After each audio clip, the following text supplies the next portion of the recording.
Good morning, good afternoon, or good evening, wherever you are on this fine planet. This is Paul Raw back at you. We had a little technical snafu, you know.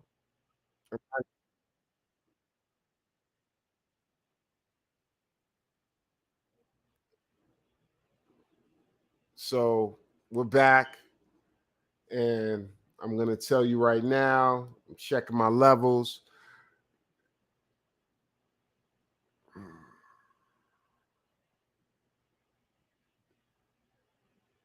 I wish I had a robust chat. You guys could have told me my last broadcast was fucked up. I was going to.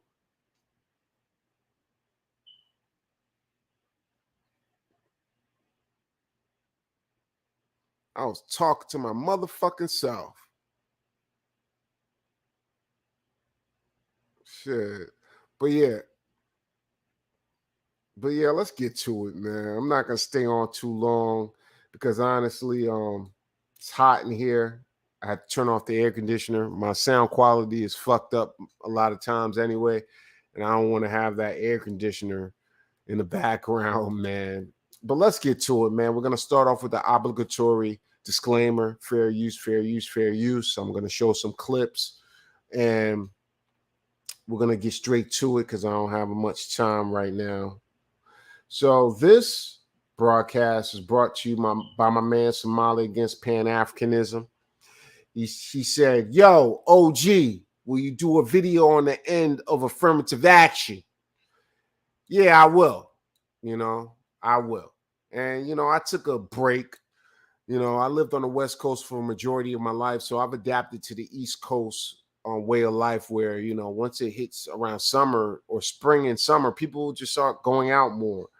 They're more active naturally. That's common sense. But I noticed like you get caught up in so many things that you don't feel like doing shit else but going to work and doing whatever you're doing to have fun. You know what I'm talking about. But so that was the reason for my hiatus. I just got busy, and the only reason I'm even here now is because I have a busy week ahead of me, and there's a lot of important things, exciting things happening next week. So I just want to chill the fuck out. And it's dreary here. It's rainy. It's raining off and on and shit. So I just decided to chill out and shit.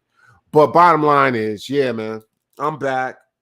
I'm gonna cover the end of affirmative action. And I'll tell you right now, I never thought I would feel this way. I never thought I wouldn't give a fuck about it.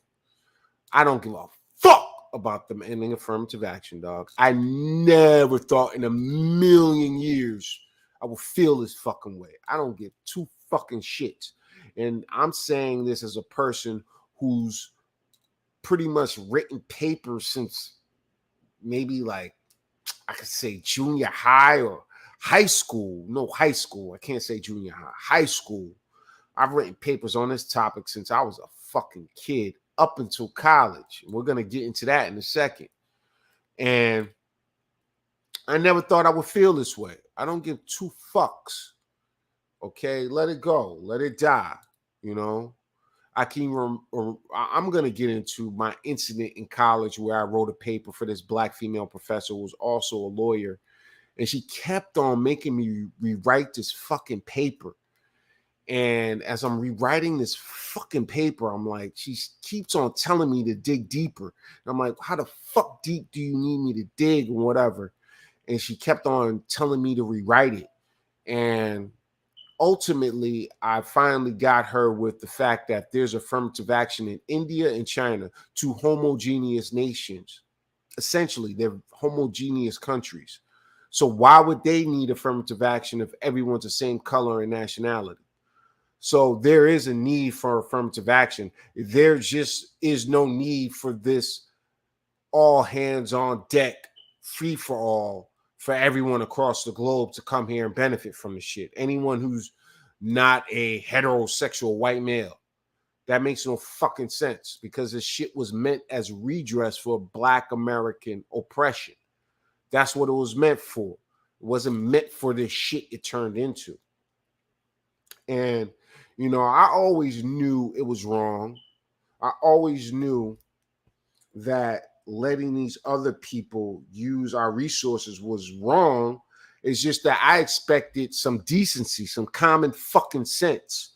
I expected them to understand that you're using this resource that you're not entitled to, but you're black, so I think that you understand the logic behind you using this resource to better yourself, and in the process better Black America's position.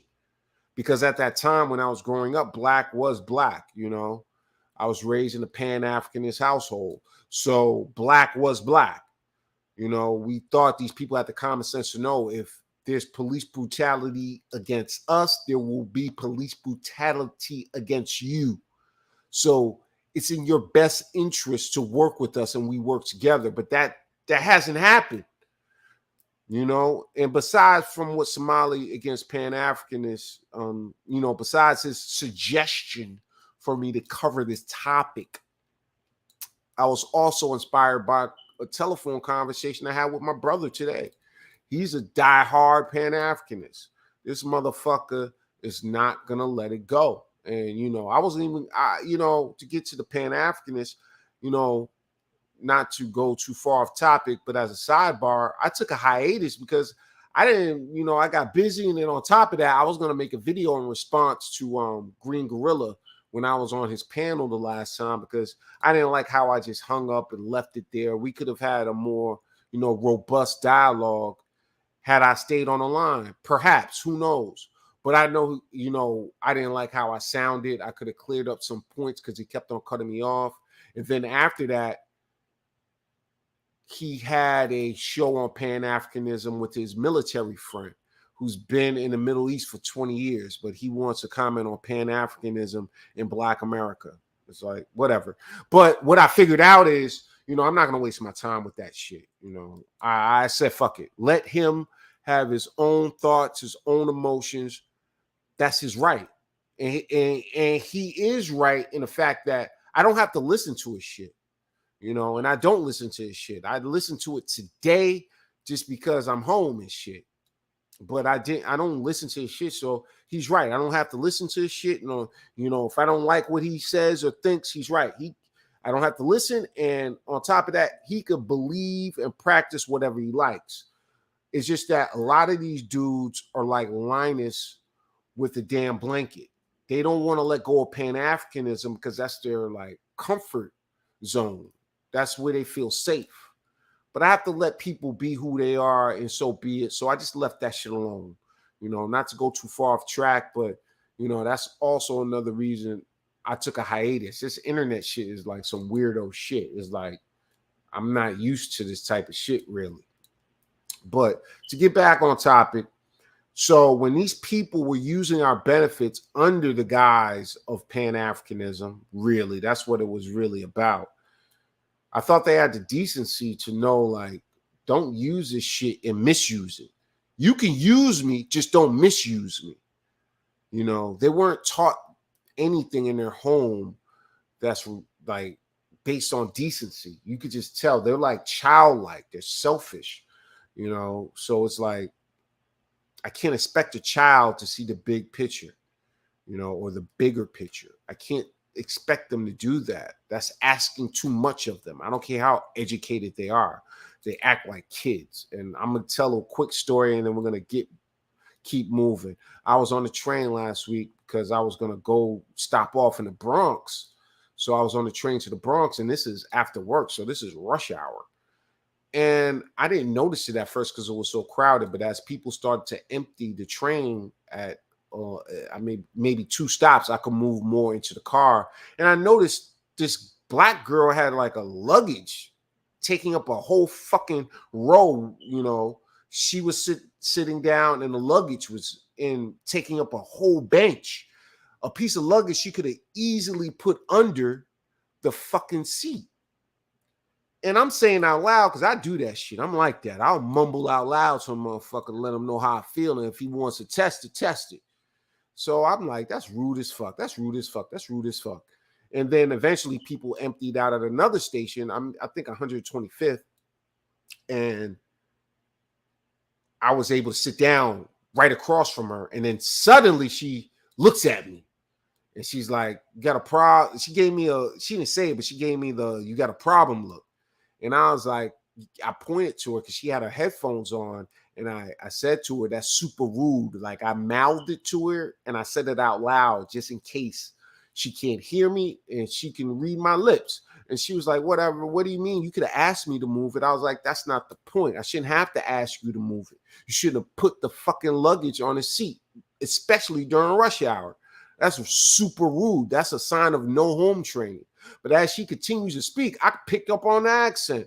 I was like, bitch, I knew you were a fucking coconut.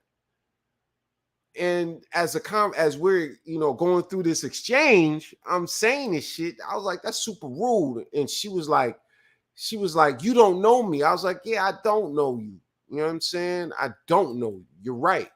And then she said something to the effect of, "I don't care." And I was like, "Yeah, I know you don't care. Just like you don't care about the countrymen you left back home so you can sit up here comfortable on a train taking up seats while people have to stand on a hot ass train." And she shut the fuck up and people were smirking. You know what I'm saying? She knew she was fucking stupid for doing that shit. I could see it was like late night. Yeah, do that shit. This is rush hour, bitch. She's lucky. Excuse me. She's lucky I didn't ask her to move that shit because I've done that shit. I tell a motherfucker to move that bag in a second. I just didn't feel like doing it that day. But to get back on track, so I expected them to have decency, but they're childlike. You get what I'm saying? I can't expect a child to act decently, especially if they don't have any home training. And this started back when I was a kid. I knew it wasn't right what they were doing because I was in a program called Yuko Mesa. It may be a national program or maybe a California-based program. Either way, if you're in the Bay, you're familiar with Yuko Mesa. And I'm in this minority program for gifted kids or whatever you want to call us. And one of the kids in there looked like a white girl to me, and I told my mother, you know, there's a white girl in this minority program. I thought you said it was a minority program. Now, I didn't have a need for this minority program shit on the East Coast because I was in private school and shit. And they get, if you pay people, they'll teach your children essentially. But I got into this program and I told my mother there's a white girl in there. She went to her friend who was an administrator at my school, and this lady went the fuck off. She went up there the next day and raised all hell. Come to find out, the girl is Mexican. But see, around that time, my father was taking me to all the bodegas all over New York because we would travel all over New York, by train, bus, cab, car, whatever. And when we went into the bodegas, he would always tell me, "This is my white man, son." That Puerto Rican guy who owns it, that Dominican, that Cuban, he's essentially telling me, like, "This is my white man. You have a white man from England. I have a white man who says he's from Spain," even though they're not genetically, yes, but they're conquistadors, but they're not directly from there. But that's neither here nor there. So when I saw this girl, I saw her as a white girl, but she was Mexican. And I was like, "What the fuck is this shit?" Like, it really boggled me. I really didn't understand, honestly. But even in the moment, I had to pretty much put her under the same umbrella as Caribbeans and Africans. Like, you understand, we have a common goal, and that is to fight oppression against a government that sees us as less than in each of our individual groups. But come to find out, no, that's not how they operate. That's not how this shit goes for them. It just doesn't work that way. And I can't expect that decency from people who don't have that in them. I thought they would be like Lonnie Guinier, who was a professor at Harvard, and she's Caribbean, and she was mentored by an old black professor. I can't remember his name, but she told the world, or in an interview, how he was telling her, like, "You were here for a reason. You were here to better the life of Black Americans in America." And Lonnie Guinier took heed and she stayed the course. She was a good ally. So I thought we'd get a bunch of Lonnie Guiniers. I didn't know we'd get a bunch of Nigel Inneses. Google Nigel Innes. He's a Caribbean coon nigga. So they're not any Lonnie Guiniers out there, really. They're a bunch of fucking coons, and they're not into the betterment of Black America. They're only into the betterment of themselves. They're not even really into the betterment of their own group in America. They do it sparingly. You know, they have this real slick way of saying everyone's jealous of them. No one's jealous of your ass. It's like, dog, it's just that you're in a position to uplift everyone. And this includes people in my family, you know, not to not complete my sentence, but you're in a position to help everyone, and you were put in that position for that reason. You wasn't put in that position so you could live the good life, you know? And like I just said, I've seen that in my own fucking family. Like I have relatives who've been deported since the 90s, nigga. It's like it's a part of fucking life and shit, a part of their life at least, you know? But to get back to the point, when I thought we were working for a common goal, I honestly thought, how can I put it? I honestly thought we would get, you know, some decent people, some people who understood the goal. But then once I got older, I started to realize one thing. There's one thing I started to realize, that when we help these people, we're actually helping the descendants of people like this guy. That's who we're helping. If you know who this is one of the slave capturers, or not capturers. He was a merchant. He was a slave merchant in the movie Amistad. And if you don't know Amistad, then you're on the wrong channel. I shouldn't say that. Amistad is old. It's an old movie, and Amistad is ironically means friendship in Spanish, but it's based on a slave movie, and I think it came out in 98 maybe, and it's about slaves that were captured after the end of the transatlantic slave trade to America. Slavery still existed, but they stopped the direct transport or import of slaves from Africa. So this guy right here, he's actually of Cuban descent, and he was a merchant. He had a slave ship, and he essentially was breaking the law to bring slaves to America. So by us helping these people, we're actually helping the descendants of these people, of people like this guy and this guy. That's who we're helping when we allowed them to participate in all of the gains we gained in the 60s. In all the gains we gained before then, just by being able to create a community for them to live in. We created a space for ourselves where they dumped them off into and shit, you know? But when we're helping them, we're helping the descendants of the people who sold us, who captured us, and everything. We're helping the people who enslaved Sinke, you know? This is Sinke right here. Morgan Freeman's right above him. So we're helping the descendants of the people who enslaved us or sold us, either or. And we're going to get, you know, to the people who captured us, you know. So we're helping these people, and that makes no fucking sense. That's fucking retarded. You can eat a refried dick on that note for that shit. I'm not with that shit at all. So when we let them participate in all of our gains, that's what we did essentially. And they were selfish, just like that girl on the train, self-centered and shit, and a fucking bitch and shit. But that's who we're helping, you know.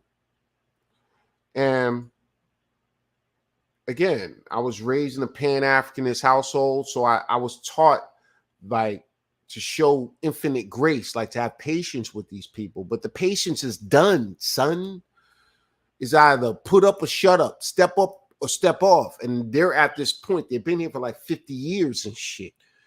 And when I say them, I mean the African immigrants, Caribbeans. When I say Caribbean, I also mean Puerto Ricans and Dominicans. I may have said this in previous broadcasts. They are Caribbean. There's no such thing as the Spanish Sea. It's the Caribbean Sea.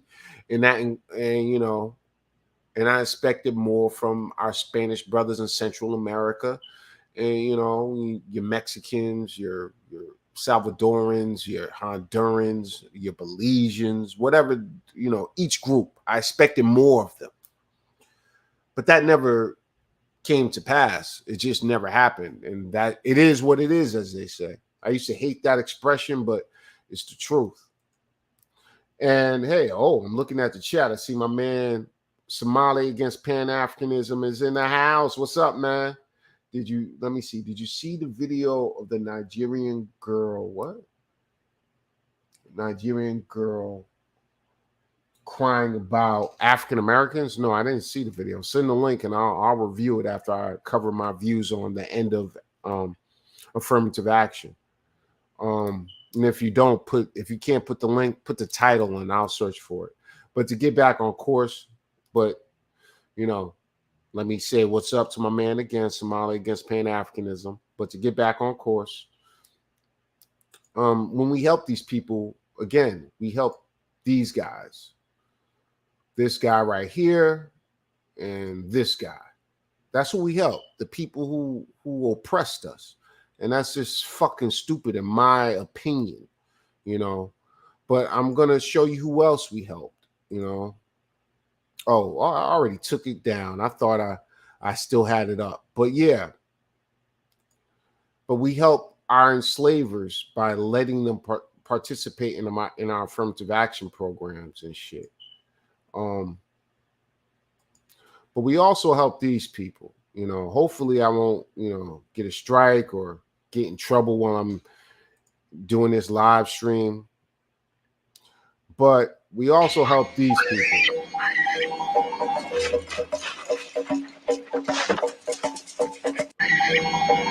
We help this motherfucker's descendants. We help this motherfucker's descendants. I can't get a clear shot of this fucker. Yeah, we help this motherfucker's descendants. The same motherfuckers who caught Kunta Kinte. And if you don't know Roots, get the fuck off my channel. No, I'm fucking around. Go watch Roots, nigga, if you haven't. We're helping the motherfucker who helped capture fucking Kunta. Or, I'm not going to get into Alex Haley's, I'm not going to get into the truth behind his story, okay? I'm not going to get into the factual nature of his story.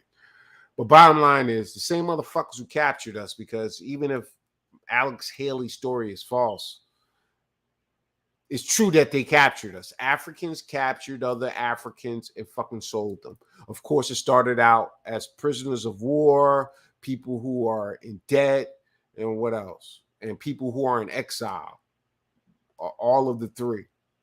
But eventually, after they ran out of excuses to start wars, they just start capturing motherfuckers. That's just a reality. But that's who we're helping.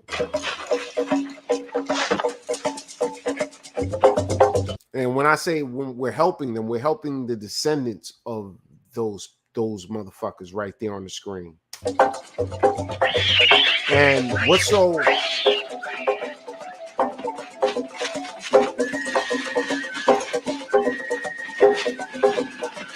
Run, Kunta, run, nigga, run, nigga. Fuck them niggas. We're helping the descendants of these two fuckers. That's what we're helping. That's some dumb shit. But, I'm pausing and going because I don't want to get a strike or anything, because I know they could pick up on that. Actually, let me mute the sound. Let's see if... Yeah, okay. But yeah, I know they'll pick up on that fucking, the drums and shit, because that's Quincy Jones's copyrighted material. You know what I'm saying? Because he scored Roots. But bottom line is, we're helping the descendants of this fucker right here. That's who we're helping. The big, you see his hairline's fucked up. We're helping the fucked up hairline, or we're fucking helping the descendants of the fucked up hairline tribe motherfuckers. But let's continue. Run, Kunta, nigga. Run, nigga. Run, nigga. Run, nigga. See, we're helping the descendants of these fuckers. That fucker right there. I know I'm repeating myself, but fuck it.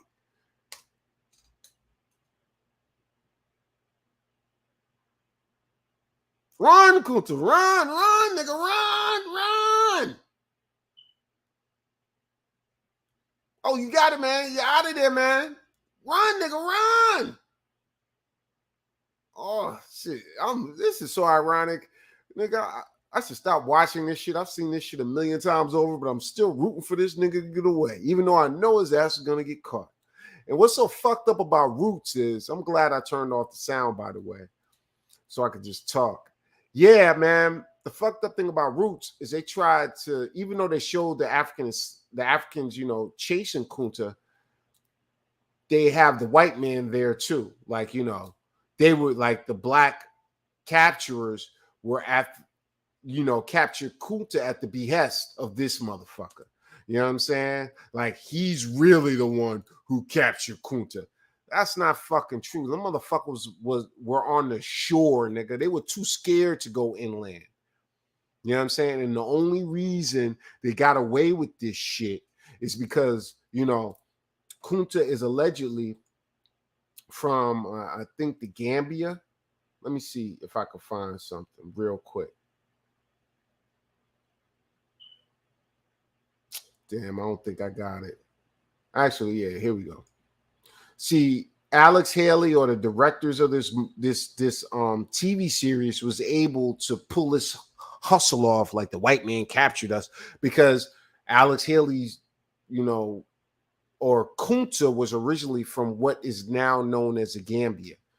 And if you know the Gambia, you know one thing. It's like most of the people are essentially usually they're I've never been to the Gambia, so let me make that very clear. But to my knowledge, and I've read about this shit, it's like I know this topic and I found this as proof. But most of the people in the Gambia are centered, or not centered, they're mostly populated along the coast. And that would make sense, That's where your commerce is. That's where people could go fishing. That's where you could bathe, all types of shit. So look at this map of the Gambia today. Look at it. They're mostly populated right here and by this, the shoreline. So that's how they could get away with pulling that hustle back in the 70s on motherfuckers, or even to this day when they play Roots, is because, that white man could chase your ass along a fucking, shoreline. You get what I'm saying? They couldn't place Kunta in the Congo or like in Chad or some shit. They couldn't place his story on the inland of Africa, because I think black people at that time, at least the ones in the know, would have known, like, this is really a work of fantasy. No white man went into the interior of Africa to capture motherfuckers. Black motherfuckers did that shit. African motherfuckers did that shit. But that's the hustle we were sold. But to get back on track, when we help these people and we gave them leeway, we helped the descendants of the people who captured us, sold us, and enslaved us. That's some of the dumbest shit I've ever heard. You know what I'm saying?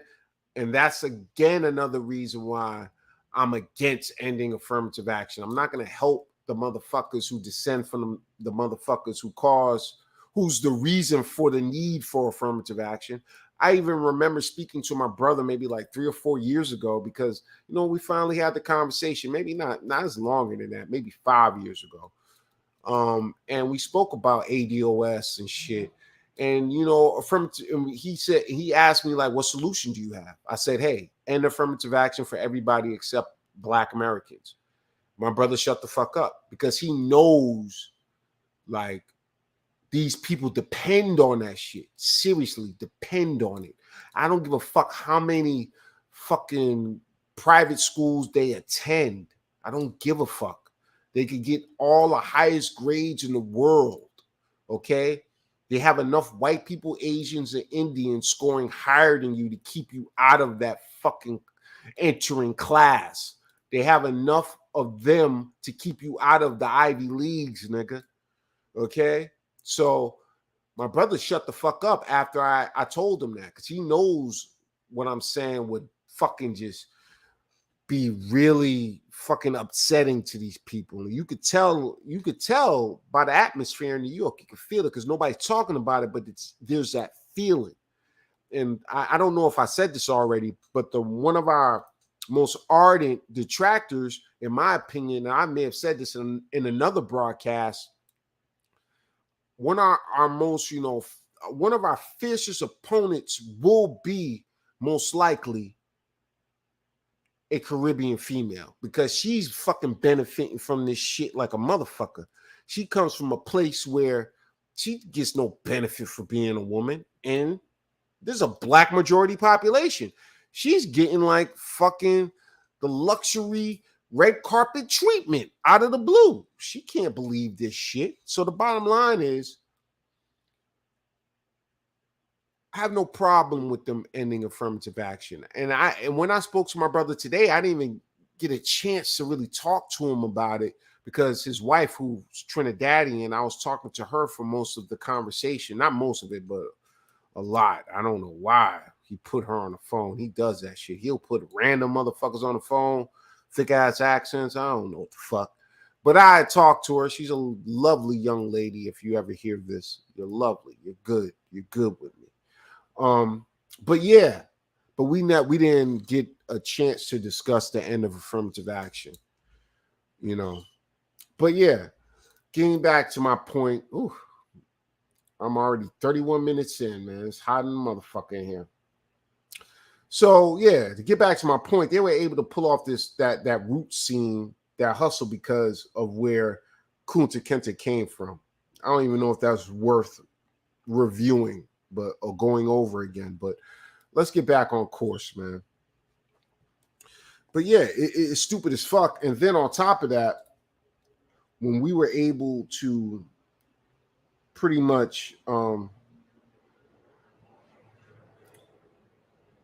go through what we went through, and we helped these people. When I say these people, I primarily mean like Africans and Caribbeans and Hispanics and shit.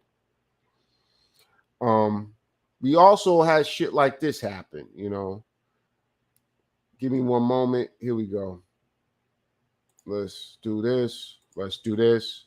Let's do this. Let's do this. We're running smoothly, man. Shit. And I got a billion windows open. Shit, let me not speak that shit into existence. We're doing good.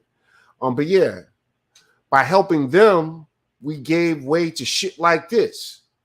I don't know if you're familiar with Mindy Kaling. The first time I encountered her was in the 40-Year-Old Virgin, And since then, she's played a whore. Like, she's always a whore. And what's so fucked up about it is this dumb bitch knows society. I mean, I can't say she knows. Okay, I can't say that. I can't read her mind. But she has to have the common sense to know that to mainstream white America, she's quasi-black.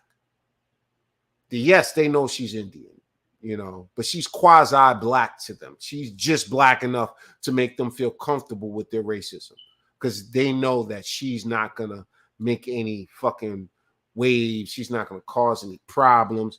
She's going to be a good little girl. But that's neither here nor there. The reason for me even bringing her up is her brother. If you're not familiar with his story, he was accepted to a medical school under an affirmative action program for Black Americans or African Americans. And he wrote a book on it. That's her brother. So he knew to shave his head bald. And I worked with a motherfucker like this. And the thing about it was so funny is when I was playing pool with this dude, an Indian dude, and I'm shooting pool with him. I was like, yo, where you from? Actually, he's from Cali. That's the irony of it. He's from a place, where the fuck was he from? I think Turlock, not Turlock. I forgot. It doesn't matter. But eventually I was like, what are you? He was like, I'm Indian. I was like, oh, you one of those black people. Your mama is Cherokee or your daddy is Choctaw nigga. He's like, no, I'm Indian. I was like, oh, you're Indian. Indian. He was like, yeah. And I was like, oh, I thought you meant Indian that way. I thought you were black, honestly. Yeah, because he had his head shaved bald. And when I look back, I'm thinking in the moment, when I look back on it, I wonder if this motherfucker did that shit for that same reason as this fucker. Shaved his head bald so he could have the social capital of blackness, in America. But yeah, but to get back to the point, by letting all the Caribbeans and Africans benefit, all these motherfuckers start to say, hey, why not get in on the hustle? Why not do it? And I can understand why they would think that way. Let me read what my man Somali against Pan-Africanism is saying. Hey, brother, can I ask you a question? Of course you can. Can I come on, bro? Yeah, give me a second. Let me just finish this and then we can powwow for a second. It's getting hot as fucking here. Hold on. Damn, I can't see this shit. African, you said, hey, they put this fucking shit, these emoji shit in the chat. They need to remove that shit for y'all, but it has helped everyone else. I gathered what you're saying. You're saying affirmative action was for y'all, but it has helped everyone else. Yes, that's what it's done. All you have to do is be someone who's not a straight white male, and you could benefit. And I could tell another story. I was looking for like weekend work or evening work, and I found a temp agency, and they called me in, and I saw it was affirmative action program. So I'm like, I'm a shoo-in. I get there, and it's only for disabled people, women, and immigrants. And I was like, what the fuck is this shit? And, I played it off. I was like, yeah, I'm disabled because I wear glasses. And I was like, yeah, I got a problem with my eyesight. I shouldn't play around like that, but I did the shit. And she was like, oh, man, you have to show us a doctor's note. You got to bring in an eye exam, all types of shit. And I was like, and I said to her, I was like, I thought this was an affirmative action program. She was like, yes, but it's only for disabled people, women, and immigrants. And I was like, what the fuck is this shit? And I forgot the name of the program. I could find it because I'm sure I keep papers for some reason, as a record. But I told her, I was like, this affirmative action was meant for my people, Black Americans. My ancestors didn't fight for everybody else except me to get this shit. What kind of sense does that make? And she tried to look at me like I'm crazy. And I told her, I was like, don't give me that crazy look. You know what the fuck I'm saying is right. Don't play with me. You know what I'm saying? Don't play with me. And I even told her, like, I lived in California without any affirmative action. I got through school. I got jobs. I don't necessarily need this shit, but shit, why not, nigga? Shit, all these motherfuckers get advantages all around this motherfucker. And I'm going to get into that shit too. But yeah, so as you could assume, the interview ended abruptly, okay? Because I was like, I think she was Italian or Hispanic. She was a fucking white bitch either way. And, I got up. I was like, this is some bullshit. Let me get the fuck up out of here. This dumb shit. You know what I'm saying? Well, but let me get back on course. And yeah, man, I had no problem with it ending, man. And wait, hold on. What did Somali against Pan-Africanism ask me? It slipped my mind while I'm running my mouth. Oh yeah, you'll come on in a second. I'll put the link in a second. And I'm not gonna stay on too long, but you come on in a second. So I wasn't I wasn't for the end of affirmative action, but now that I see how it's ended, why not?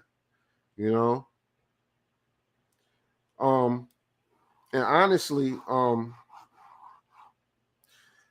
affirmative action is really, when it comes to Black people in America, like I pointed out the whole Caribbean female example, they'll be our fiercest opponent.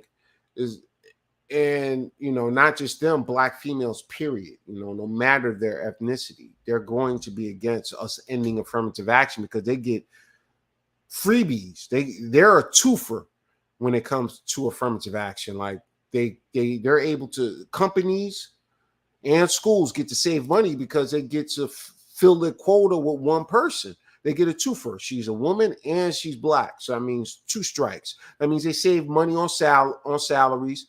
And for schools, they save money on grants and loans and shit, and that's the thing.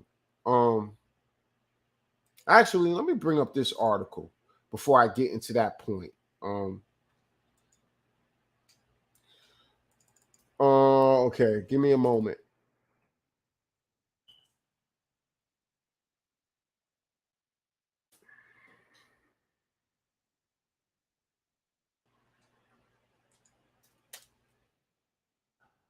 Yeah, yeah, they say no dead air when you're on the mic, but I don't give a fuck. Give me a moment, man. Um, so a long time ago, I read this article a long time ago. It's been a long time. Um, but this is what is essentially has happened to affirmative action when it comes to school and even employment. They're bringing in motherfuckers from all over to work jobs a Black American can work. And this article is from 2007. I remember this shit. Outsourcing affirmative action colleges look overseas for racial diversity. Let me find this quote real quick.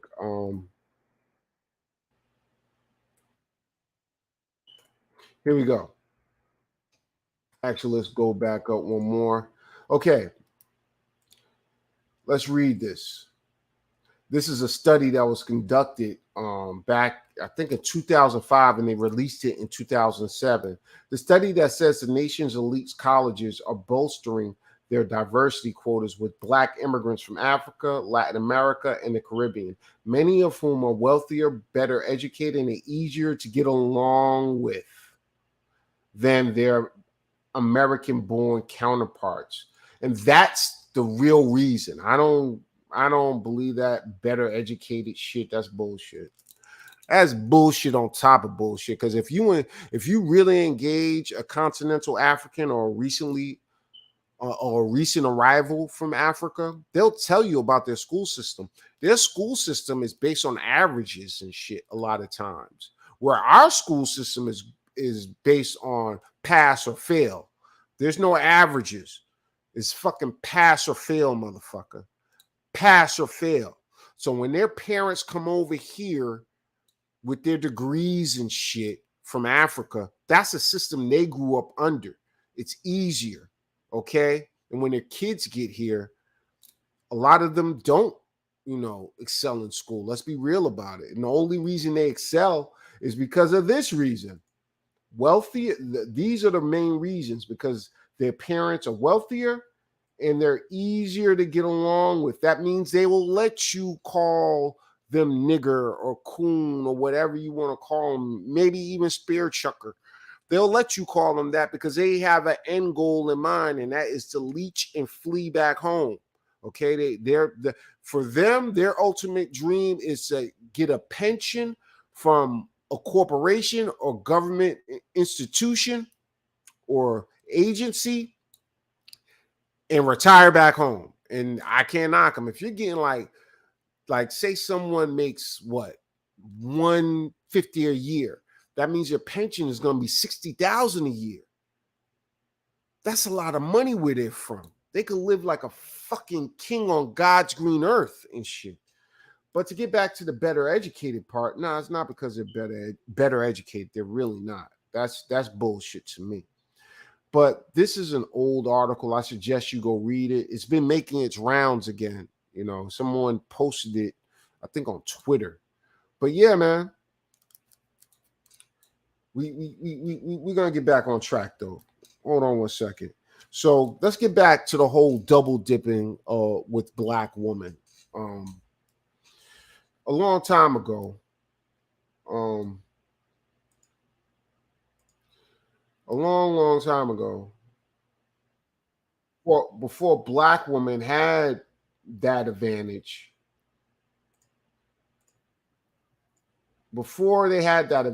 right? Before they could double dip with them and use them as a way to make an excuse for, or to use them as a human shield, essentially, against our complaints.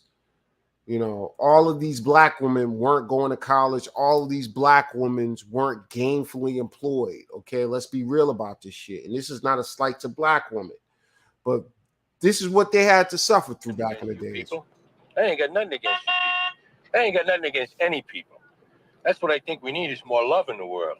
I don't know about marriage. I don't know if I'd go that far, but this is the movie Car Wash, and that's George Carlin. If you don't know him, please Google him. He was a funny guy. God rest his soul. I believe in the lunch counter thing. I think if a guy wants to be able to get something to eat, he ought to be able to get something to eat, you know. Come on, let's move it up there. What is this, the mobile gas economy? A long time ago, before they used our women to double dip on affirmative action and cut corners, a lot of them, you know, they couldn't get through school or fucking find a good job. Okay. In this movie, Car Wash, in this scene, we have a prostitute here. And this is not to equate black women to prostitution or to say that that was their only recourse. Because if she wasn't a prostitute back in the days, that means she would have been a housekeeper. She would have been, you know, a stock person. She would have worked in manufacturing. She would have worked in something, but she wouldn't have been given a life of luxury if not for this hustle they're running with affirmative action. And the first person, I think I may have mentioned this, but the first person to bring it to light to me was a professor by the name of Laura Head. And if you're in fucking the Bay, you know Laura Head, whoever's in the know. And Laura Head was like, yeah, they use black women 2 times. Like they get a twofer, like I said a second ago, you know. And as a kid, it dawned on me. I was like, wow, that's fucked up. But I didn't think, you know, I'm not going to get into black women. I also expected more from them, but that's a conversation for another day. But yeah, that's what they would have been, you know, relegated to, whatever they could find to make a living. But since they're running this hustle, these black women have good lives and shit. They have good jobs without any real effort. And I don't give a fuck who hears this and takes offense to it, because I went to school with you motherfucking bitches. All right? I know I helped you motherfuckers. I edited papers, bitch. Fucking with my black ass. But yeah, so like this character right here, this movie came out, I think in 76, 77. So that means she's what, 25 in this fucking movie, you know. So I mean, she was born in 52, you know, and that was before the Civil Rights Act. So I mean, she had to make do with whatever she could find, you know, and that was life. And you know, God bless them, you know. But yes. Enemy run! Come on, what's going on? Bunch of bastards! Move it! Yeah. You're probably wondering why I even picked you up in the first place, eh? A lot of guys are scared. Yeah, they're scared of getting ripped off. They're scared they're going to get beat out of their fares. A KGYS Public Health Service announcement. Remember, cancer cures smoking. On Scope, a new My son's here today. Afternoon, ID for the blind. I used to drive a gypsy cab in New York. You know what a gypsy cab is? Gypsy cab will go to Harlem. Gypsy cab will go to Puerto Rican neighborhood. That's what it is. We used to have a slogan on the side of the gypsy cab. Kind of funny now that I'm working with the yellow cabs. Slogan used to be, "We will go anywhere. We are not yellow." Get it? We are not yellow. That's no kind of a slur on the Chinese or anything like that. But I ain't afraid because I trust people. I trust people because I like them, you know? Come on, you bastard! Come on! Hey, I could tell from a block away that you was honest. I could tell by your eyes. Well, not the eyes, actually, from a block away. But I go by body language. What's your body language? You got a real honest body. You bastard. She was trying to get that pussy and she dipped out on his ass. You know what I'm saying? But going back to my point a long time ago, you know, our women weren't given that luxury and they had to live their lives, you know, and I'm not passing judgment on anyone. But as I got older, I started to realize that even in my daily life at work, I'm like, I know this bitch wouldn't be over me if not for affirmative action. If not for these fucking set-asides they give these bitches to shut up Black America. Okay? Because, dog, it is what it is, you know? But yeah, that was just a little side note, I think, because I'm not going to focus on Black American woman or Black woman, period, because, You know, whatever, bitch. But yeah, man. I think that's all I have to say about affirmative action. I think. Let me think. Let me think. Okay, let me think. Oh, I know what I was going to say also.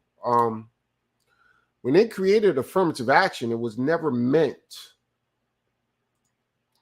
for what it is today. We all know that. 1 second, Somali against Pan-Africanism. I got you. Because I'm doing good on time. I'm only at 50 minutes. But yeah, it was never meant for what it for today's purpose. It really wasn't. And that's just the God's honest truth.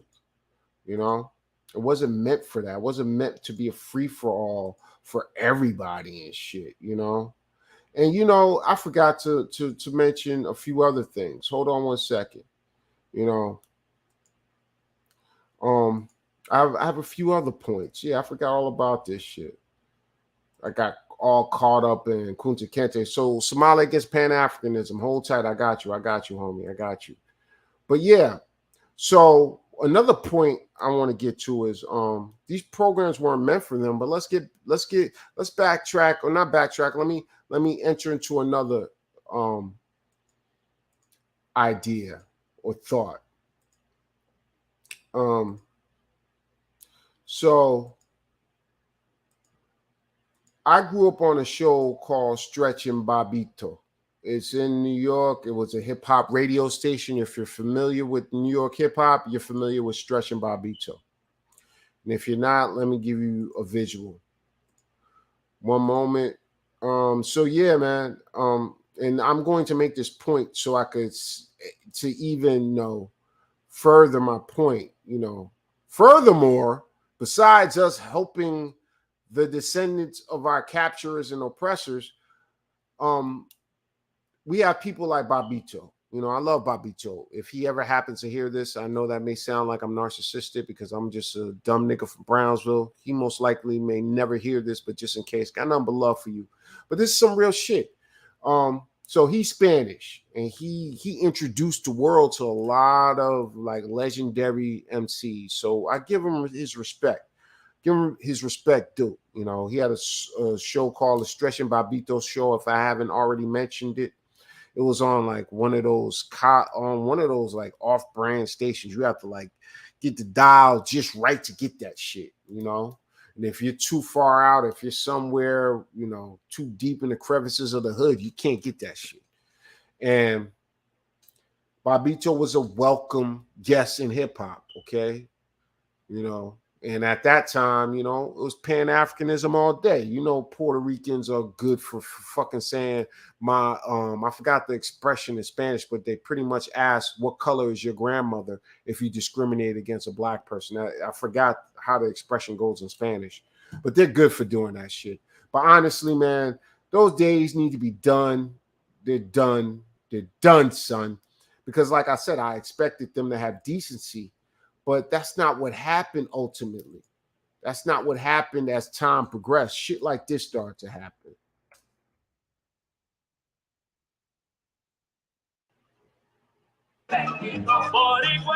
Bob Garcia is a Latino who has always mixed black and brown. Growing up, my father was a Latin jazz musician. As a young man, the message he received from his dad, "You're American." He didn't ever foresee us moving back to PR. You're American, you're going to speak English. Your name is not going to be Roberto, it's going to be Robert. And on the streets of New York City, American meant mixing cultures. Growing up, all of our skin tones differ. We all identified with African-American culture here in New York, as well as Latino culture. So it was like a true melting pot. And I think I started to identify a lot with just street culture, not so much Latino culture. That meant hip hop music and basketball. Yes! His street ball skills got him noticed, and a spot playing basketball for Puerto Rico. After basketball, he continued to mix African American and Latino culture as a popular radio and television host in New York City, named Bobito. Peace, everybody. Papito Garcia here. drawing his followers together with hip hop and rap. So then I'm getting letters from just regular kids. I'm Puerto Rican. I live in New Jersey. He's become a role model to many of those kids. And part of his message is mixing cultures is fine. In 2009, most Puerto Rican teenagers are not embracing salsa music. They're embracing reggaeton, or they're embracing hip hop. Every generation has sought out their own identity. Like what my parents did is cool, but that's not necessarily me. It wasn't until he became famous as a mixer of cultures that he really began to embrace his own heritage. His Spanish improved. Okay. And he's now learning the lessons he didn't get in childhood. But then as I got older and I realized this is my culture, this is my history, and I need not push it away. I need to embrace it. Today, Bobito is better known than Bob and more Latino than ever, not despite mixing. Yeah, I'm gonna end it right there, man.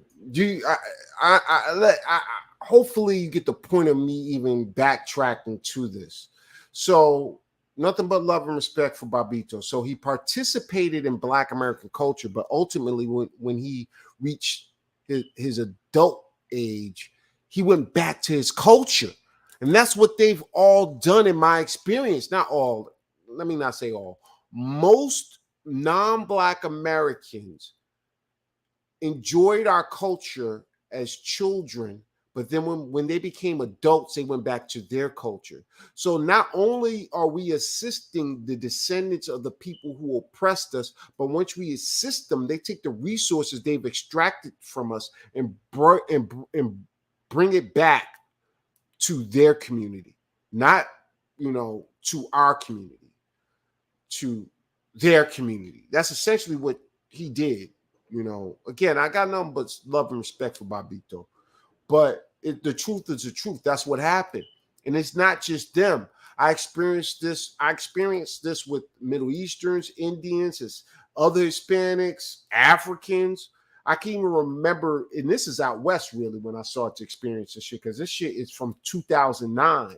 And I would run across people and they would ask me, like, do I still listen to certain artists? And it was their type of way to gauge whether I matured or not. And I would know what they're doing. And I would tell them, I was like, dog, of course I don't listen to that shit anymore, really. If I hear it, I'll bob my head. But am I walking around with a Walkman? Shit, I just dated myself like fuck. But a Walkman was pretty much a portable radio with headphones, okay? For anybody, all my, young niggas, if you're listening. But for them, they would always like make it clear that they no longer listen to any rap. They no longer listen. And I can understand them because I abstained from rap from shit, what was that fucking shit? Maybe like 99, 2000 to maybe like 2003 to 2004. I would hear it, but I wouldn't like fully invest myself in that shit. It was like whatever. You know what I'm saying? I think Little Brother really, and 50 Cent, I'll be real. I think it was a combination of Little Brother, 50 Cent, and I think I copped Nas Lost Tapes, which really sucked me back in. So I understood what they were saying, but they're coming from a different angle. I abstained because I got tired of the ignorance and shit, and I was trying to mature. They abstained because they saw it as juvenile. And I think that is true for most of the music genres we've introduced or we've created and people have participated in. That includes rock and roll. I think the only genre that non-Black people didn't outgrow is maybe fucking jazz. But if you're talking about like rock and roll or disco or fucking what else? Yeah, rock and roll and disco and shit like that. Yeah, they all outgrow that shit when they get older. Yeah, so that includes hip hop, They outgrow the shit. So it's like we're helping our fucking oppressor and we're giving them the finances and resources to oppress us even further. It's fucking stupid. You know what I'm saying? It makes no fucking sense. And let me use this other example right here too. So we help them, we aid and abet them, And by, you know, letting them participate in our resources, and then they take the resources to benefit their own people, a la Nuri Martinez, and, you know, people like this guy right here who's meant who they'll mention in this video. Here we go. People, I'm here because we have an urgent situation with our children in Chicago and our Black leaders in Chicago public schools. This past year, Chicago public schools officials removed 6 Black principals. We have a thing we call in America innocent until proven guilty. And there's systems that they put in place to make the system have to prove that you're guilty. Those systems are called due process. You have a process to prove that you're guilty. Y'all heard of Brittany Griner, the sister, the WNBA player that got detained in Russia and put in a Russian jail? Brittany Griner got more due process from Russia under Vladimir Putin than these principals got from Chicago public schools under Pedro Martinez. And we have one of them here with us today. And since he's here with us today, I'm going to say a little bit about him. He was removed from his position at Lindblom Math and Science Academy. He has transformed school cultures everywhere he has gone. From CVS. Okay, you already got the gist of it. Okay, pretty much in Chicago, they're going through something with the school system where they're firing principals and teachers. And I used to date a girl who worked for the Chicago public school system. I met her online, and I didn't date her. I fucked with her. I fucked her. Like, you know, you get the idea. We visited each other and whatever. And she was telling me about this shit. Like, they're firing people. I'm like, how are they firing people if you're in a major city where kids need to learn and shit? And now that I just stumbled across this today, and yeah, he just said they fired a bunch of Black principals, and he mentioned a guy who's the head of Chicago public schools. Who's this guy?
There we go. I think that's it. Hey, there we go. My bad, man. I don't even know what the fuck happened. Okay. Here we go. Here we go. Here we go. Here we go. I think I got it. I think I got it. Hey, yeah, I'm there. So let's get back on course.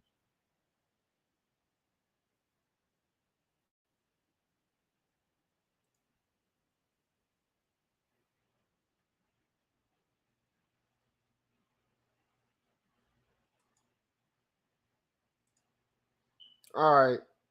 I know you can hear me now. Here we go. I got the signal back. I don't know where I left off at. But bottom line is that guy right here, this guy right here was aided and abetted by us to get his education. And now he's firing black principals who are effectively educating our children. What kind of fucking sense does that make? That's fucking dumb as fuck. I don't know if that video played the last time. I think it played. I think it was just my sound. But this guy's name is Pedro Martinez. I don't know where I got cut off at.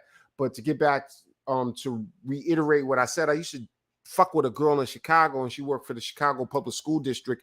And she kept on telling me how they were firing people left and right and shit. I'm like, dog, you're in a union in a major city where, you know, each kid is guaranteed education. So that means you should have a guaranteed job.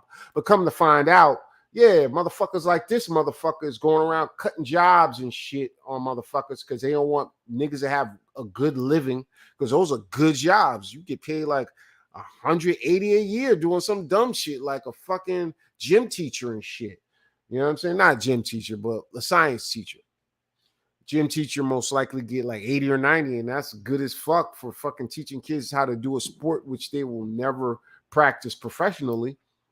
But bottom line is, this guy right here, he's a white guy, but under the guise of this whole Latin, whatever Hispanic shit you want to call it, he's Hispanic and shit. But no, he's fucking white to me, all right? But, you know, he was able to use our resources most likely, and he most likely came over, his family came over here with wealth. So that means he had the wealth and the skin color and the minority status to just take the expressway to wherever he wanted to go, you know. But it's stupid as fuck to go to really practice this shit. Let me bring up this shit right here too. Check 1 2. Yeah, my mic is back. My mic is back. I was having a little technical difficulties. I appreciate your patience and shit out this motherfucker. You know what I'm saying? But yeah, let's look at this shit right here. I saw this article, and I posted it in my community tab and shit. You know, Black Tunisians lie low as violence against Black people worsen. The title is very like unsuspecting. You don't know what the fuck they're talking about. Why are you laying low if violence against your people worsens? No, stand up, motherfucker. Fuck that shit. But come to find out, they're talking about the native Black Tunisians. You know, the people who were there before the economic migrants flooded their land to go swim over to Italy and shit, and Greece and shit. Maybe not Greece, but Italy for sure. And let's bring it down to this guy. Let's see if I can find it. What did he say? Because their president, Saeed Kais, I think is his name. I mean, his name is Saeed for sure. Let's see if I can find his full name. Go read this article. It's very interesting. The president, his last name is Saeed. Kais Saeed made a statement. Let's see if we can find the statement. Oh, it's right here. In February, Tunisian President Kais Saied warned his country of a plan to change Tunisia's demographic makeup, to turn it into just another African country that doesn't belong to the Arab and Islamic nations anymore.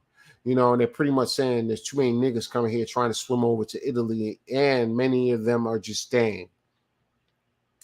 And native Black Tunisians are like, hey, we sympathize with you motherfuckers, but at the same time, You know, we got our own problems, nigga. You know what I'm saying? Let me see if I can find this gentleman's quote. What is his name? Zed Louin. I think that's how you pronounce his name. But let me see if I can find this quote. Where's this quote? Let me see. Oh, here he goes right here. Let's read this. Mr. Zaid said, as he leaned forward, let me ask you a question. Do you see many black Tunisians? And when he says that, he means black native Tunisians, just like we're black Americans, native black Americans. He means the people who've been there. You could have already read this shit already. But bottom line, he said many black Tunisians. Let's start over.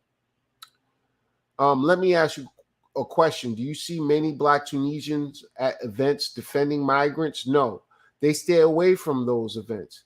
They go to pains to appear Tunisian and speak in a Tunisian dialect. They need to let you know they're Tunisian before you question them. You get it? These people have the common sense to know, like, we have sympathy for you people and even empathy if necessary, but you are not me, and my country should know you are not me. And hey, deal with it, motherfucker. Don't take it personal. Don't take that shit personal. You know what I'm saying? Don't take it personal.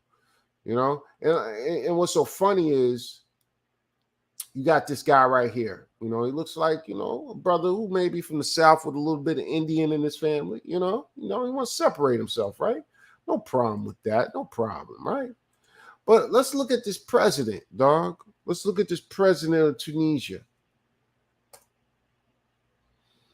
Look at this motherfucker. You know, why he's talking about changing, you know, Tunisians into sub-Saharan African. This nigga looks like a light-skinned nigga in someone's family. Look at him. Look at this motherfucker. This motherfucker looks no different from Ben Jealous. Go look up Ben Jealous. He doesn't look much different from that motherfucker. And Ben Jealous is the head of the NAACP or the Urban League, one of the motherfucking worthless piece of shit civil rights organizations and shit. But yeah, look at that motherfucker. That's the president of Tunisia telling people he doesn't want to take it. You know, he doesn't want to make Tunisia into any like every other black nation. You know, and I can understand that shit to a degree. You know, when I say I can understand that, I mean like he's trying to protect what he has, and that's his right. Is it right? I don't know, but that's his right. You know, because, you know, going back to a point I made earlier, none of those programs like affirmative action was meant for its current purpose. Just wasn't meant for that. You know, it wasn't meant to aid and abet everybody. All of these social service programs weren't meant for its current purpose. Like, I know people who are Spanish and African who get fucking Section 8. Section 8 was never meant to help everyone live in these major cities. It was never meant for that. The projects, the projects are full of fucking immigrants. Those projects weren't built for fucking immigrants, dog. I don't give a fuck what any of these second or third gen Italian and Irish motherfuckers tell you. Let me tell you something. They start the projects in like the mid 1900s. So the people they were housing but the white people they housed in New York public housing were descendants of, yes, European immigrants, but they were like second, third generation, first generation, maybe by one parent. One parent just immigrated there and the other parent is native born. So they're like first generation by way of that immigrant white parent. You get what I'm saying? Those projects were never meant to house everybody who fucking comes to New York City. They were meant to be a way to fucking improve yourself, to move forward in life.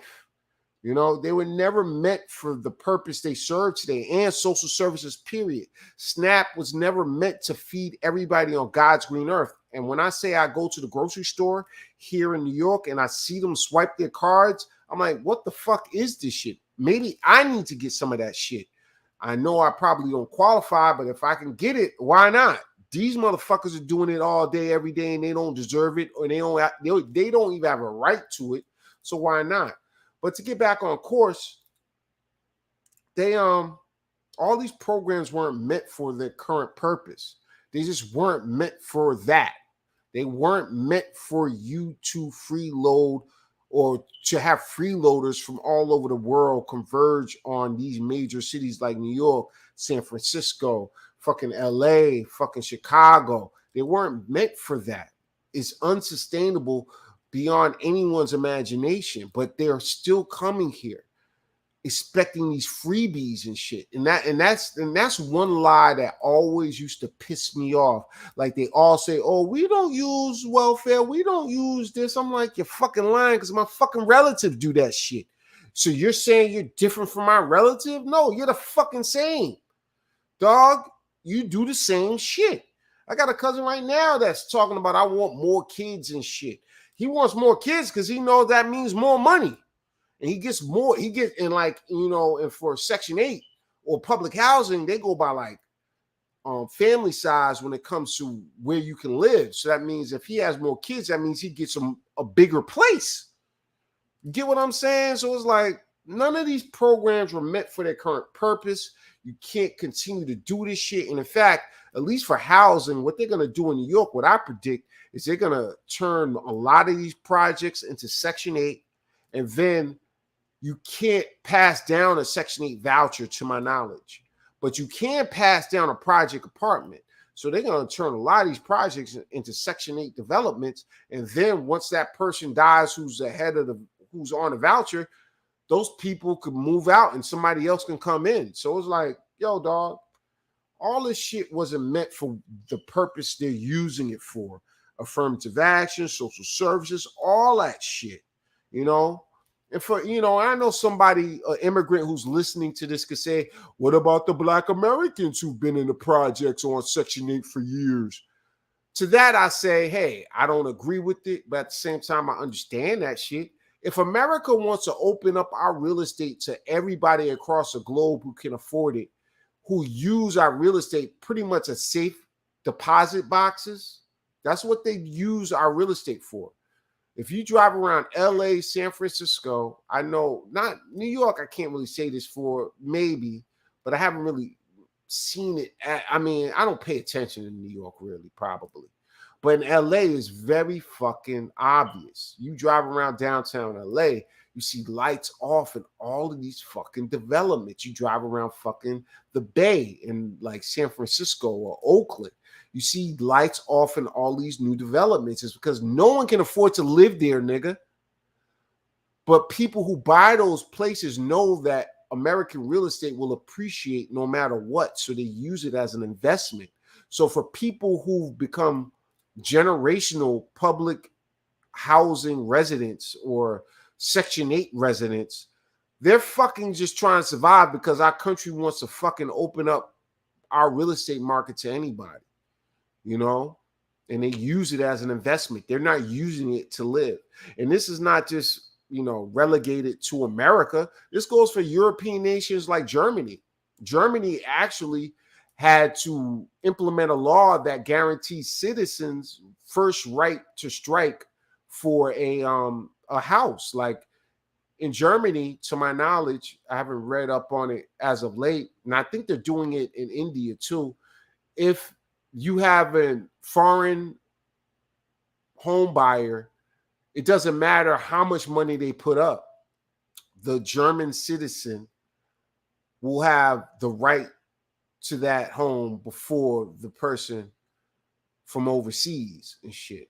So I can't fucking knock my Black American people for fucking living in housing forever. Shit, I probably would live there too. Fucking nigga, them niggas pay like $100, $200 a fucking month. The only fucking fucked up part about it, you can't make any money in shit. You can't do shit. You know what I'm saying? But I'm sure they figure out ways to make money, you know, braiding hair, whatever. But yeah, to get back on course, yeah, man, fuck that shit, you know? And I'm done, really. Let me drop the link. Smiley, you want to come up? I'm going to bring you up. But to sum up everything, I don't give a fuck that they ended affirmative action. Fuck it. Let's do whatever we need to do because it doesn't help us. So we're not losing anything. We're only gaining. We're gaining fucking an understanding with these motherfuckers who want to freeload forever. You know what I'm saying? Actually, let me get this link.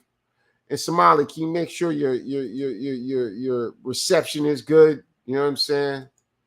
But if it's not, we could do what we gotta do. We're gonna make it do what it do for a second, man. Let me do this. So bear with me. I haven't been on here in a while. Let's see what happens. Let's see. Well, all these comments. What is this? Oh, you can see the comments in this chat. Oh, okay. That's cool. I think you couldn't see the comments in the chat before. You know, I mean, in the back chat, you couldn't see the YouTube comments, but now you can, I think. I think that's a new feature. I haven't been on this shit in like 2 to 3 months. Wait, was it July? Last time was May, yeah, maybe like 2 months and shit. I put the link in the chat, so if you want to come up, Somali or whoever, oh, there you go, right there. Synthetic, what was Synthetic G Slayer? You're funny, man. All right, man, I'm gonna bring you up, man. Hey, bro, what's up? Hey, what's up, man? Good evening. How are you? I'm doing well. Brother, I just have a quick question for you. Go I was ahead. on ESI's channel, and they were talking about a lot of this like immigration, bi-ethnic issue, and they were blaming New York for all the issues, for everything, for like why Latinos and Caribbeans are so bold, and how they bring this boldness down to like the South and the Midwest. Why do you guys always get blamed for everything when it's not just solely a New York issue? I'm gonna be totally honest with you, and I say this reluctantly because I don't want to side with them. There is some truth to that, and I say this because I had an incident on Instagram. I commented on Yvette Carnell's post, and I said something. I said something to the effect of, "If we kept the Caribbeans in check, we most likely wouldn't have a problem with the Africans, right?"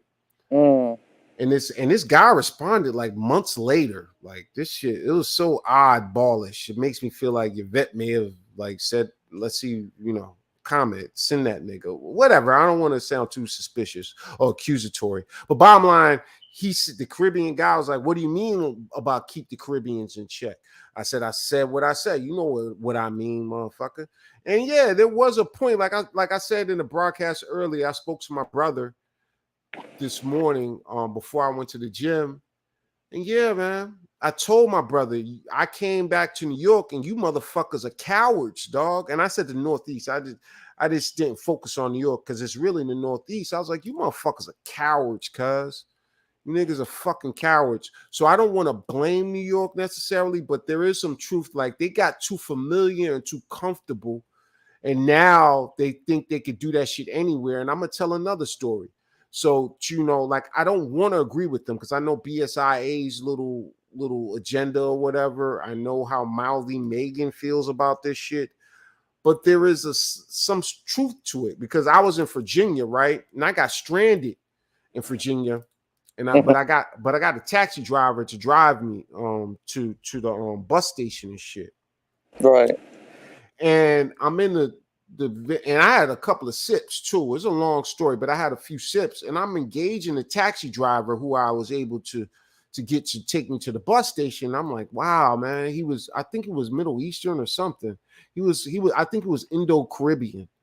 I was like, wow, it's cool to see you guys down here because they weren't in Virginia when I was growing up. Literally, they weren't down there. And eventually, because again, I had a sip or two. And from what I can remember, it just escalated from there. I can't remember how it escalated, but it escalated. And he was pretty much telling me how dare I tell him how to be. He was pretty much saying he pretty much took it as a total affront to his Americanness and his validity. You get what I'm saying? Yes, sir. And I know this motherfuckers people most likely came from up here, not New York necessarily. They could come from Jersey, they could come from Connecticut, they could come from Boston, they could come from wherever. So I can't really. So like I said, I reluctantly agree with them, But I would also like to offer some clarification. It's not just New York, it's like the Northeast. So this guy, we got in an argument, and this motherfucker, I was like, dog, if I wasn't drunk, I would beat your ass. Literally, Right. nigga. And I even told him, I was like, yo, I know we're in the South, and I know you motherfuckers pack. So if you're gonna pull your gun, pull it now so I can stand down. But if you're not, shut the fuck up. You know what I'm saying? So there is some truth to it because we let them get too comfortable, and now they just I mean, out west, like I had my experiences out west, and they weren't as bold because yes, they kept them in check, and that's just the real of it. And not to be too long-winded, I'm gonna use one more example. So when the Jamaican shower posse came here, they just didn't like just say, hey, we're just gonna set up shop in New York.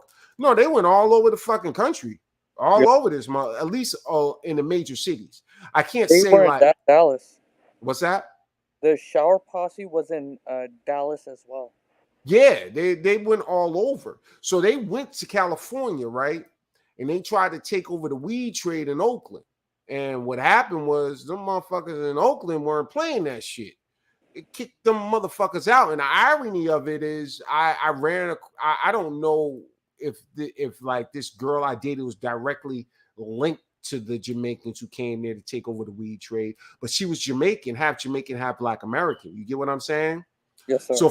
So for all I know, her father could have been one of those shower posse members. The Oakland niggas ran out of town and shit. And you'll see like a few people out there like that. And that's where that most likely comes from. And the only reason I know this history is because I lived in Oakland and I knew the street niggas. Like I knew them niggas, like, you know, they were cool. You know, I cop weed, they tell me shit, we chill. He may share a blunt with me. But hopefully I answered your question and was clear. Yeah, it was very clear. Brother Ray, I just have another quick question. Do you think that West Coast FBA are a little bit inexperienced and don't understand the threat of Caribbeans and Africans, unlike you, who's from the Northeast, and even Black Americans from like Atlanta and other southern states, kind of understand the threat that Caribbeans and Africans can hold, but West Coast, like they see like Latinos and like Asians as like a threat, but they don't see Africans and Caribbeans. Why is that though? That's only because like you have to understand the history of California. Well, people don't. I said this in one of my broadcasts, but the audio is fucked up. And please excuse me to everyone.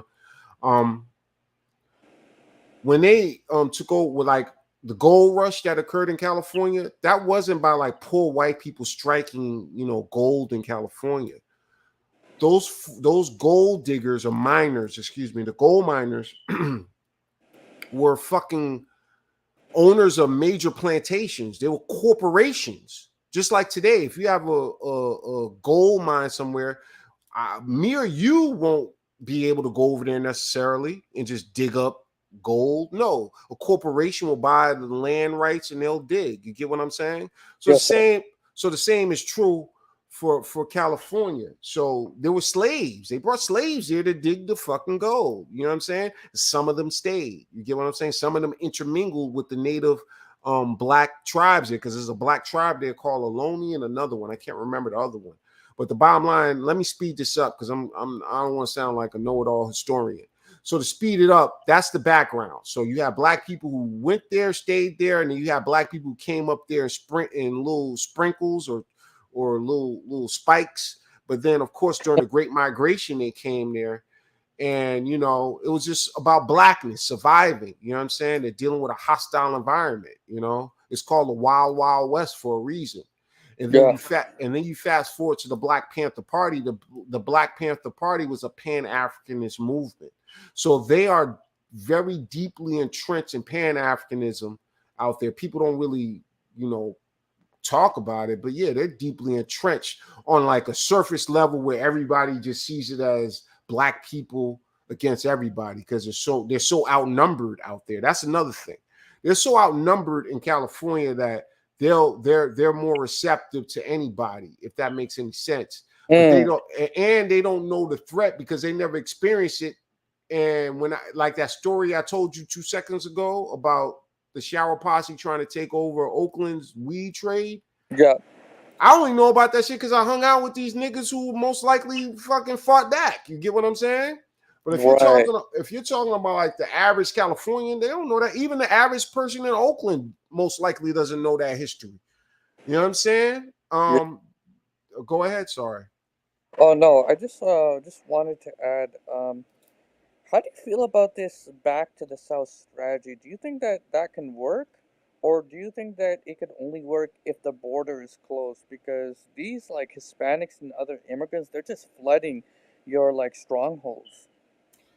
What I mean, I don't necessarily agree with that return to the South strategy. We tried that in the fucking 90s, and look where the fuck we are now. How do you think New York became black immigrant central? It's because motherfuckers moved down south in like the 90s. My cousin has been in Atlanta. He moved from Boston to Atlanta maybe in 2002. 2003. He's been down there for fucking 21 years. You get what I'm saying? So over these last 20 years, we have the same fucking complaints, even though we use that strategy already. Okay, and one thing these motherfuckers don't know, and let me go off for a hot second. Please bear with me. Yes, sir. Okay, what these motherfuckers don't understand is, dog, they made education free in New York. What people don't realize when they're doing that, or what people don't realize, is that they did that for white immigrants too. You get what I'm saying? Mm-hmm. And look what happened. Those white immigrants went on to become judges, mayors. They became your Rudy Giuliani's, who became the mayor of New York. You get what I'm saying? They're actually supplying all of these black immigrants and Hispanics in New York with the same resources they gave your fucking oppressor who was white in the fucking 70s, if that makes any fucking sense. You get what I'm saying? Yes, sir. So what people don't know is, dog, they're already working on a way to fucking fuck with. I mean, let me be more professional and clearer. They're already using the strategies they used a long time ago to help these people. And when these African and Caribbean immigrants matriculate through the school system and get their careers, they're going to make a considerable amount of money, because in New York, they're even increasing the wages for civil servants. Like, if you go online and you look at the wages for civil servants in New York, they will literally say like $30,000, $40,000. Like, that ain't shit, right? But now they're working out a way to pay these people at least 70 to 80. You get what I'm saying? So they're gonna make this money and do what they've done before, just move on to other areas and populate it and bring their money and be able to influence things. So I don't agree with that Southern strategy totally. I think it most likely is preferable for like retirees, family, people who want to start a family, shit like that. But if you're talking about like a person trying to start their life and shit, like they want to move from New York to Atlanta, that's dead. That's done. My cousin, he had to go into barbering, and if he ever hears this, hey, one love to you, you're doing your thing. He couldn't deal with the low wages down there. They were literally paying him like $5 or $6 for what he would get paid to, like, the job he had. They would pay him maybe like $18 at that time. That's a lot of money a long time ago. You get what I'm saying? So they don't realize that hustle is done. Okay, right. And then when you think about it, to sum it up right here, in summary, when these Black Americans that are thinking they could just move down south and take their political power and, you know, change things in the South, what they don't realize is when they move to these southern areas, these people are looking to like inherit positions. Like, say their father worked for the gas company in North Carolina. His son wants to work for the gas company too. So you think your black ass is going to get that job over this motherfucker who's been here for generations, and then they look at you as a motherfucker who's encroaching on their space?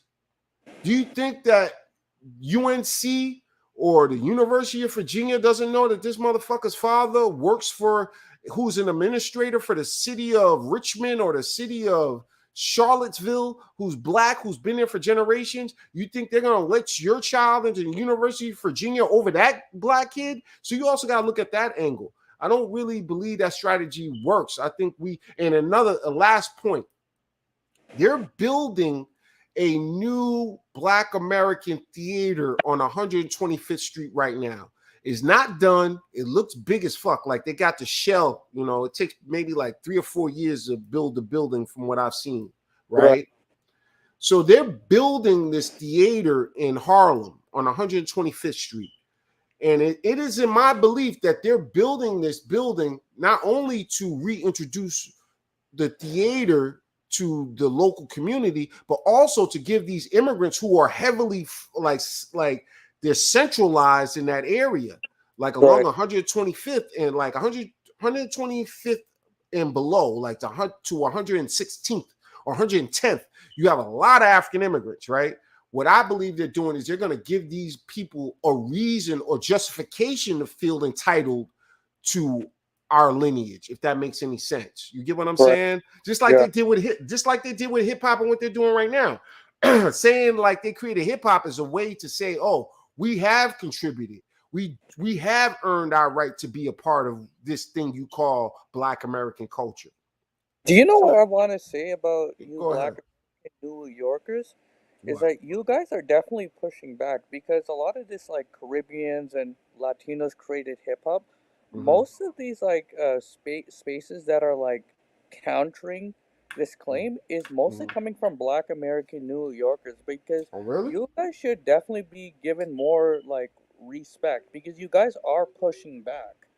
I So didn't even see. When you say spaces, do you mean Twitter Spaces? yeah, like Twitter Spaces, TikTok. It's mostly Black American New Yorkers that are like, no, this comes from our culture. If anything, it comes from like the Carolinas, and Oh, a lot of really? like Disco King Mario's like family is coming out and saying that Oh, he's really the true father of hip hop, not Herc, not mhm. Bam, not Grandmaster Flash.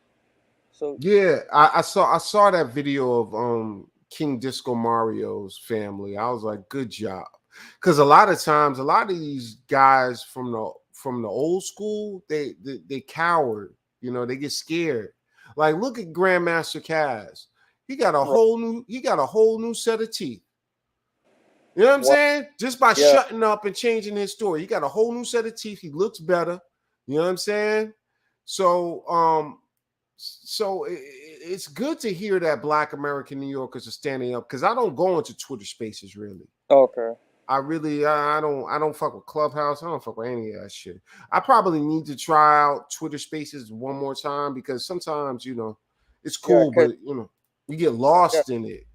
Right, but because your knowledge is like very valuable, especially from a person that's from like the Northeast who's been like out west, like your knowledge is very invaluable, and I don't know why you don't have like more subscribers. You should honestly have more subscribers than BSIA, and I love BSIA, but Mhm. his space he's like not as knowledgeable You as see, thing about I'm not gonna speak on that brother like that, but he's young. You get what I'm saying?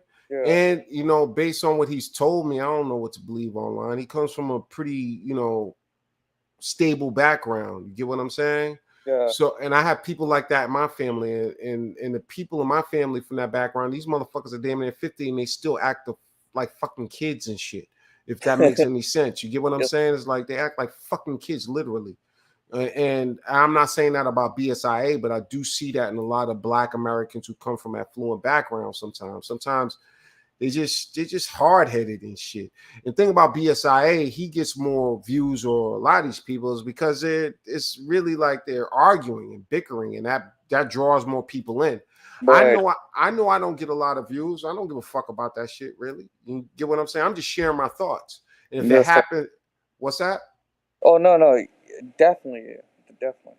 Yeah, I'm just sharing my thoughts, and that's the only reason. Like, if it wasn't for you and probably fucking around online and having these people just say shit, and I'm just getting sick of hearing the shit, I wouldn't have started this shit. You get what I'm saying? Right. Because I don't want to say too much. Like I said, I spoke to my brother earlier, and I told my brother, I was like, sometimes I feel like this shit is stupid. It's dumb as fuck, but I realize there's such thing as necessary evils. You get what I'm saying? They slapped the baby on the butt upside down for a reason. That's kind of evil, slapping naked babies upside down, but you got to do what you got to do. And I don't want to do this shit, really. I really wish it would have solved itself, but then I have to look at, like I said earlier, I reluctantly give in to agreeing with BSIA, but like I told my brother, dog, you guys got soft. You fucking lost the battle. You haven't lost the war, in my belief, but you lost the battle, and you need to go back on the field and shit. You get what I'm saying? And what's up? No, definitely. Oh, I just want to say this one thing because I have to just go. Yeah. And your sound is excellent, I want to say. Yeah. Go ahead. Yeah, because I got a new phone, but I just want to know, is it possible if you can do a program on how to properly delineate? Because I'm hearing all about this delineation, but no one's like coming out with like a concrete plan and how to do it. Would you mind if you did a program on how Black Americans could like properly delineate? I could do that. That sounds very interesting. That's another good suggestion, huh? Yeah. You already have my hamster wheel going in my head. Yo, okay. Yeah. Yeah, It was great program, and I'm gonna definitely tune into your next program, brother. Okay, brother. I'd like to thank you, man. You Go should ahead. definitely come on Twitter Space, brother. Create Twitter Spaces, Mm-hmm. and I would say I know you don't like the BS, and yeah, I know you don't like the drama, but the drama brings in the viewers. And Yeah, I then know. the viewers, then you can give your message, brother. Yeah, that's true, man. Thank you for the words of encouragement, because you're definitely right. You know what I'm saying? Yeah, I'm gonna look into Twitter Space, because I actually was on, I think, what's that guy's name? Marcel Dixon. Yeah, Oh that's his wow. name. Yeah, I was on his shit last year, like one time, because the top I forgot the name, I forgot the topic, but I was on there and I asked him a question and shit. And yeah, so I'll give it another try. Yeah, You know what I'm saying? But yeah, man. definitely go on Twitter Space and just speak that knowledge because you are very valuable, brother. You are very, very valuable. I just want to say peace, brother. Peace. Thank you, brother. Peace, brother, and take care. All right, man. That's my man, Somali against Pan Africanism, man. That's my man right there, man. He lets me, I'm a little long-winded out this bitch, but he lets me go, man. God bless you, brother. You know what I'm saying? He's a funny dude. He asked some real questions, though. He brought up BSIA and shit. Yeah, that motherfucker, I'm going to go further into that because he had to go, but I want to finish my thought. Yeah, BSIA is cool. He's just a fucking kid running his fucking mouth. And if he ever hears this, yeah, you're just a fucking kid running your fucking mouth. You know what I'm saying? You make your little money off this shit. I'm not going to knock your hustle. Do your thing, dog. But it's not going to do anything to better anything. You're just running your fucking mouth. And I'll say the fucking same thing about Mouthy Megan. I can't say that about her because I haven't really listened to her shit. I haven't listened to her shit as much. Nah, she's not. She's cool. But BSIA, you run your fucking mouth and then you let people just, like, you let your donors dominate the conversation and shit like that. That shit's bullshit, nigga. You know what I'm saying? And stop with that light skin, dark skin, all that shit. I saw a title for one of your shit talking about light skin, biracial, like weirdo shit, nigga. Nobody want to hear that shit. Shut the fuck up. But yeah, man, I'm out of here, man. It's hot as fucking here. And it's not as hot as it could be, I guess. But I'm out of here. It's already fucking going on 10 and shit. Damn, I'm almost 2 hours in. Hopefully this was a good broadcast. Not hopefully. Fuck hope. Not fuck hope, but it's a good broadcast. Again, thank you to Somali against Pan-Africanism. And I'm out of here, man. You know what I'm saying? We're gonna end this motherfucker on a good note. Later.